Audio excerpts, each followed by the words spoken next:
So here I am with open arms, hoping you'll see what crochet means to me. Open arms.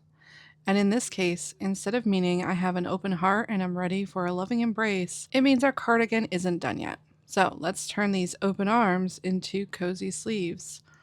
This part of the process is very similar to step 3 and relatively straightforward. Now that you have tied together the back ends, you want to tie together the top of the sleeves. But before you get started, I do recommend marking out room for the neck using some sort of markers. I only recently got some of these little things, but you can use anything. You can use a little paper clip, safety pins, whatever you have lying around. You do not have to purchase special markers just to make this cardigan. Speaking of not purchasing things just for this project, I also didn't have tapestry needles until recently. I think it's good for crocheters, both beginners and experienced, to know that there are multiple ways to do things instead of stressing about one way that doesn't work for you or thinking about all the things you need to buy to make something just right. So for this method of tying the sleeves, I'll share my preferred method that I mentioned in step 3. I do prefer to use a single crochet to attach 2 panels or 2 sides in a crochet project. I've seen it done using different methods for different projects, and I think it's good to have options. But ultimately, if you only have your yarn and crochet hook, don't let it stop you from making projects. Just use your hook to thread the yarn through and use a single crochet if that works for you. Now, I also want to note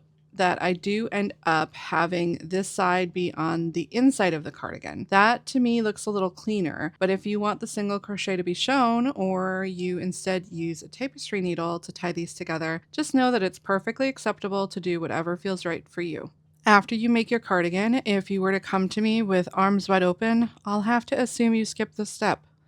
And if you want to be done after this step, frankly, you can be done. You have a cardigan. The next few steps are really meant to show some finishing touches, including adding the buttons. Stay tuned for those and check out the prior steps for how we got this far and let me know how your project is currently going. Don't forget at the end to tie in those loose ends.